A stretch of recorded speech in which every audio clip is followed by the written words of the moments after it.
Hello guys, my name is Dhrindra Yadav and you all are welcome to my Knowledge Factory channel. Today I am going to discuss about the osmosis.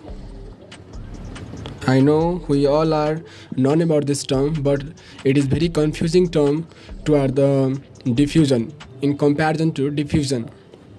We say that osmosis is a type of diffusion, but it is not diffusion, as in osmosis we consider semi-permeable membrane only.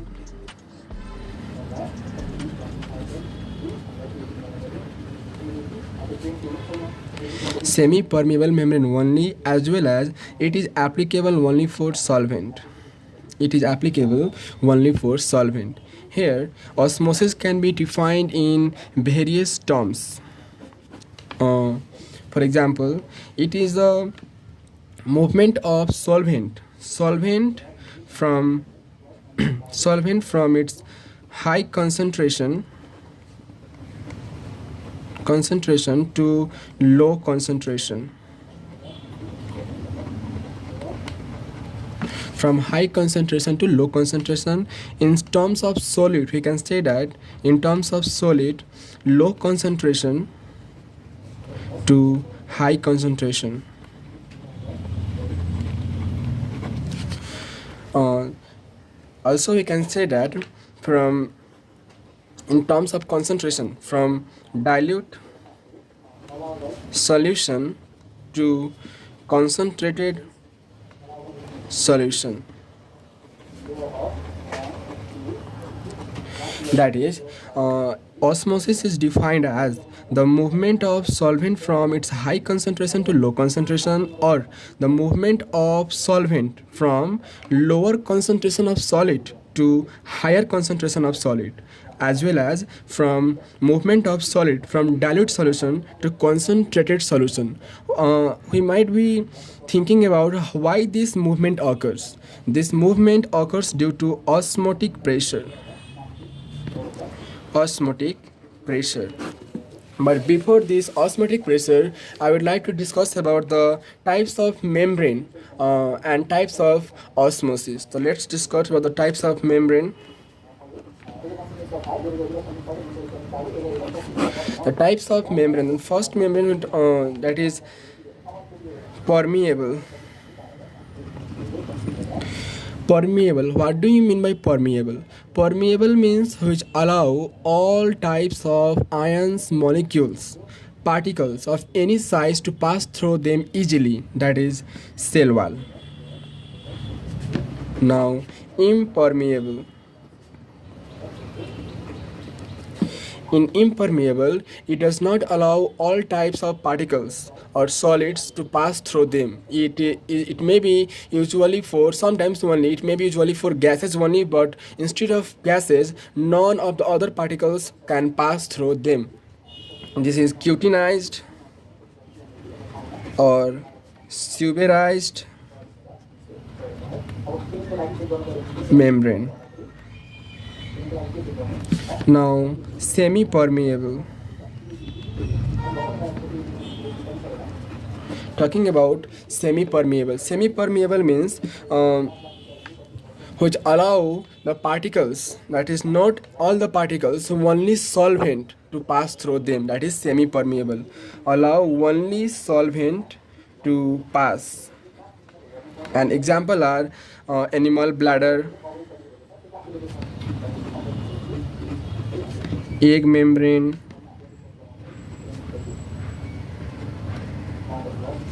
and parchment membrane.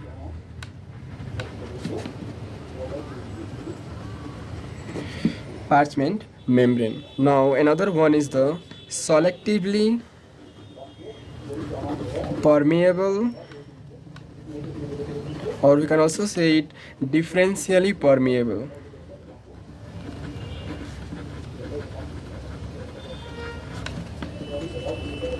Differentially permeable membrane. Then what is this selectively or differentially permeable membrane? Here, listen guys, in selectively permeable or differentially permeable membrane, it is A membrane that allow only the selected particles to pass through them. Selected particles means the particles which are really required by the cells. The particle which is needed by the cell is only allowed to pass through them, not the other particles. For example, plasma membrane.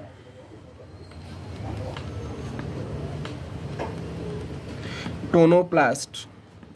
Do you know what is tonoplast? Tonoplast is the membrane that covers the vacuole, membrane for vacuoles. Got it?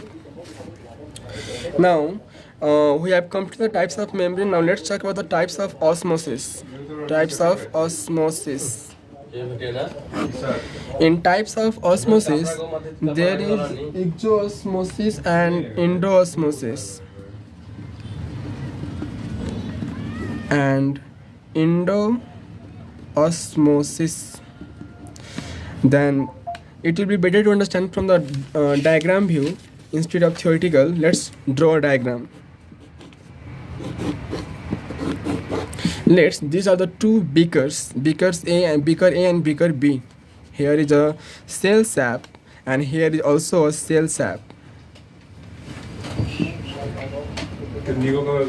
In case of exoosmosis, there is the movement of solvent from cell sap to the outer part, solution. Then what makes the movement? Then listen, here is we must the outer solution must be hypertonic solution. Why hypertonic? Listen, hyper refers to high and tonic refers to solute. It means that higher concentration of solute. As we have already discussed that osmosis is the osmosis is defined as the movement of solvent from from lower concentration to higher concentration of solid. That is, in the cell sap the concentration of solid is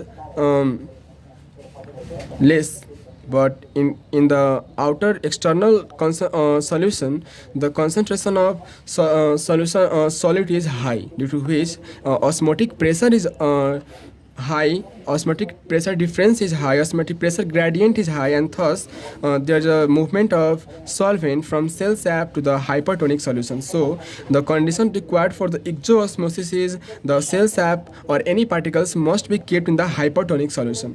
And what happened to the cell after this exoosmosis? After the exoosmosis, the cell becomes plasmolysed or flaccid. What does it mean? Flaccid means shrunken. It has very we can consider that it now becomes water deficient cell sap. Let's talk about the endoosmosis.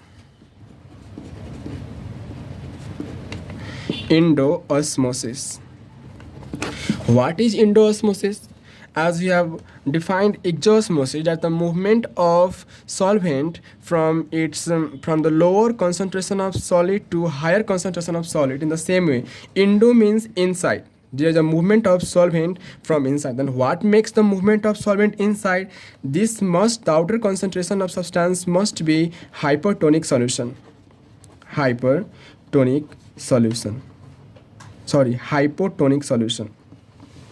Hyper means high, then hypo means low, and tonic means solute.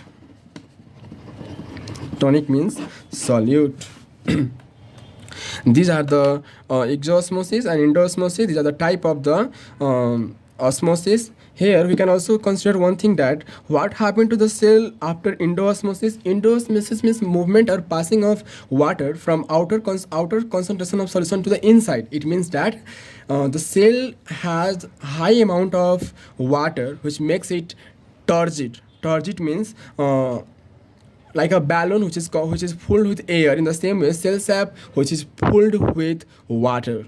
Got it, guys? Okay. Now let's talk about the osmotic pressure. Osmotic pressure. So here I'm drawing a diagram which will be easy to understand. Instead of talking or writing the words, diagram speaks thousands of words. Listen. This is a semi-permeable membrane.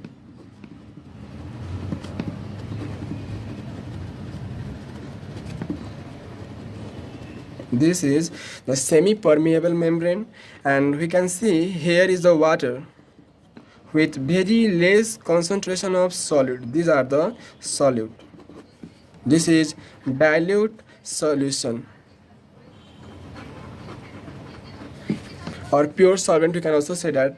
And here is the water at the same level, we can say same level, and here are high concentration of solute. It make the solution concentrated.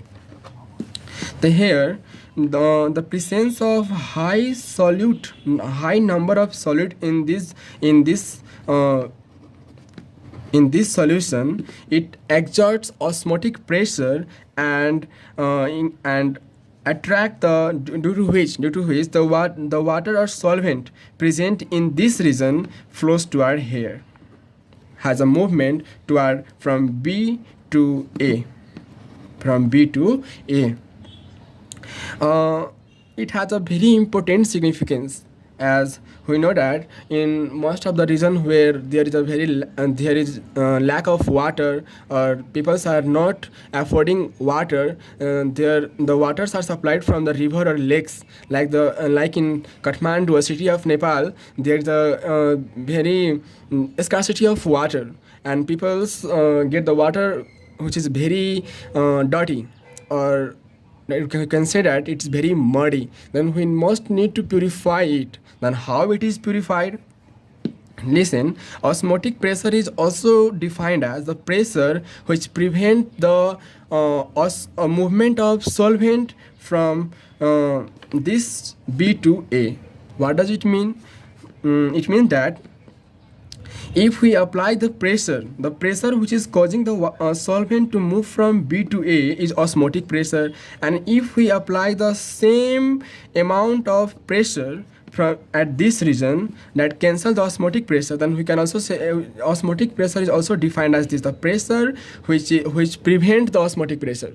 But the pressure which prevent the osmotic pressure, actually this pressure was one which was causing the solvent from this less concentrated solution to move toward the high concentrated solution. But if we apply the pressure equal to the osmotic pressure, then there will be no flow. Yes or no? Yes, there will be no flow. And if this pressure cancelled, it means that this pressure cancelled this pressure. But if we apply the pressure higher than that of the osmotic pressure, then there will be the reverse movement of solute. It means that, let's consider in AquaGuard, we know AquaGuard, yes, of course we are very known to this word AquaGuard, or this machine AquaGuard. Here is the water. Here is the water with very large number of pollutant. Now, if high pressure is applied to this, then there will be the movement of only this solvent in this chamber, which purifies this polluted water, and thus osmotic pressure, the concept of osmotic pressure is also applied in AquaGuard and many other substances that are used in the purification. Now let's talk about the DPD. DPD has very important role in the osmosis. DPD means diffusion pressure deficient. Diffusion pressure deficient means, we know the diffusion pressure deficient, we know that the diffusion pressure of solvent is high than that of solution. Yes or no? Then the amount by which the dP of solvent is higher than that of solution is known as DPD, diffusion pressure deficient. Diffusion pressure deficient determines the flow of water solvent, flow of water, or we can say that the direction of flow of water, direction of flow of water. dpd determines the direction of flow of water. Now in other terms, dpd, I have to talk about one more thing that this is a beaker and this is a cell sap.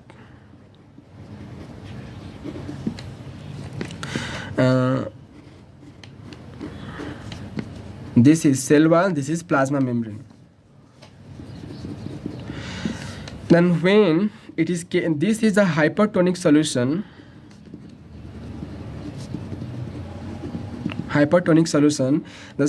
The solvent from this cell sap passes to this hypertonic solution. Yes or no? Yes, as I have already told in that types of osmosis, this hypertonic solution produces osmotic pressure, due to which the solvent from cell sap passes to here, and no pressure is applied by this plasma membrane on cell sap.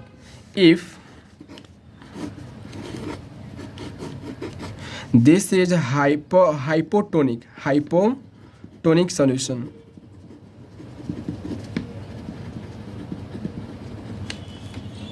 and here is the concentration of solid, here is the high concentration of solid in the cell sap, then more amount of solid passes to here.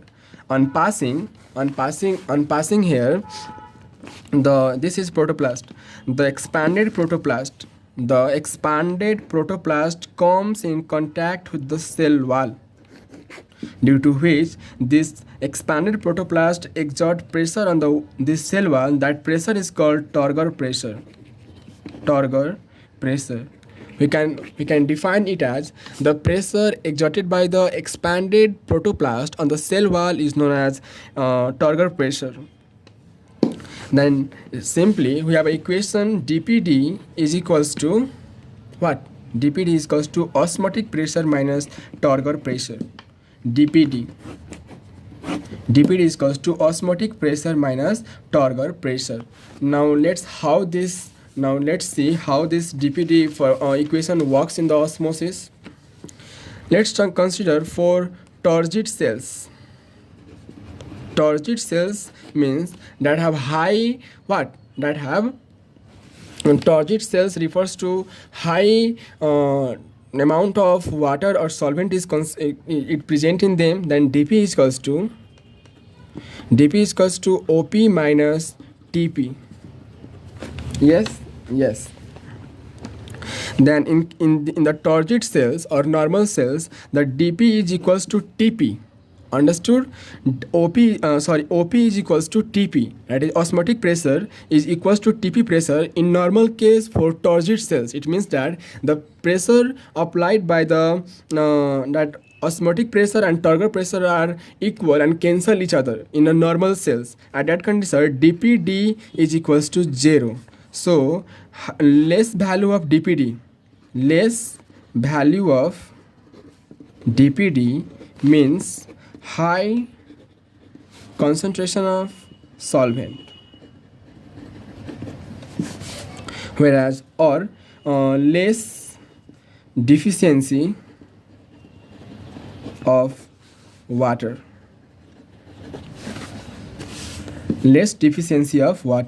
But high value of dpd means low concentration of solvent in the cell sap or high deficiency of water. I hope you all understand. I will talk about one question which is very important.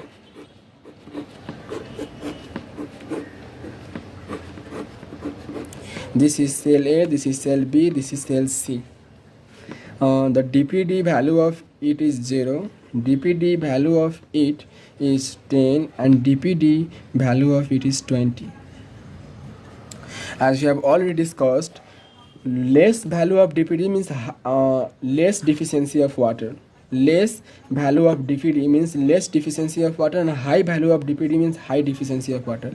Since dpd is equals to 0, now the question is, you will be given this question, this diagram, and the question will be asked that from which cell solvent is more in which cell, in between the which cell the movement of solvent is observed. Then we have less value of dpd, that is dpd is 0, it has a high deficiency of water.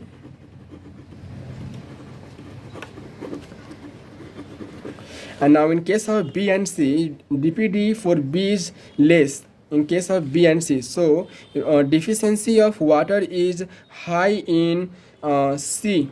Deficiency of water is high in C, so solvent, the movement of solvent will be observed from A and B to C.